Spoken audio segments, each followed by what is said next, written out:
사상 초유의 당 대표 중징계로 집권 여당 대표 공백 사태를 맞은 국민의힘, 이준석 대표의 징계 불복 움직임과 혼란을 수습하려는 지도부의 행보가 교차하고 있습니다. 더불어민주당은 국민의힘의 혼란을 틈타서 민생의 중요성 등을 강조하면서 전국 반전 계기로 삼겠다는 전략입니다. 국회 취재기자 나가 있습니다. 정유진 기자. 네, 국회입니다. 네, 중징계를 받은 이준석 대표, 직간접적으로 이번 윤리위 결정에 대한 심경을 밝히고 있다고요. 어제 오전 라디오 일정 하나를 제외하고 모든 공식 일정을 취소한 이준석 대표는 어젯밤 늦게 자신의 SNS에 애니메이션 포카혼타스의 주제곡 바람의 빛깔을 올리며 심정을 간접적으로 드러냈는데요. 달을 보고 우는 늑대 울음소리는 무얼 말하려는지 아느냐는 가사가 포함된 노래입니다. 이 대표가 해석을 따로 올리지는 않았지만 이 노래는 이 대표가 지난 2018년 바른미래당 노원병 지역위원장이던 시절 공천파동을 일으킨 안철수 당시 서울시장 후보를 비판하기 위해 사용했던 노래입니다. 어젯밤 한 언론사가 이 대표 중징계 처분의 근거가 된 7억 원 투자유치각서가 지난 대선 당시 윤석열 안철수 후보의 단일화 과정에서 협상 카드로 활용됐다는 주장을 보도했는데요. 안철수 의원은 물론 윤석열 대통령과 친윤석열계를 향해 비판의 메시지를 보낸 게 아니냐는 해석이 나옵니다.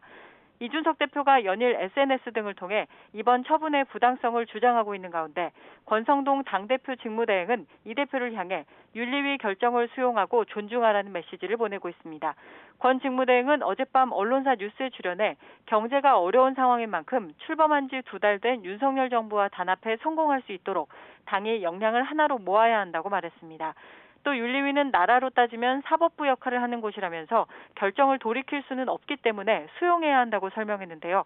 당 상황을 빠르게 수습해 난국을 타개하겠다고 밝힌 만큼 권 직무대행은 오는 월요일 오후에는 중진회의와 의원총회를 잇따라 열어 이번 사태의 해결 방안을 논의할 계획입니다. 네, 더불어민주당도 오는 월요일에 의원총회를 연다고요. 네, 민주당도 오는 11일 오후 2시에 국회 본청에서 의원총회를 개최합니다. 윤석열 정부의 민생 외면과 권력 사유화 규탄을 안건으로 잡았는데요.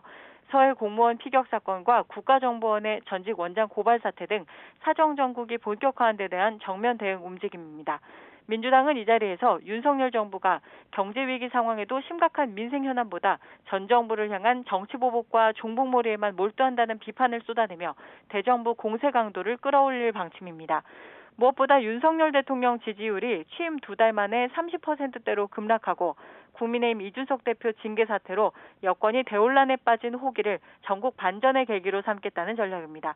이런 가운데 전당대회 출마가 유력한 이재명 의원은 내일 민주당 심장인 광주로 향합니다.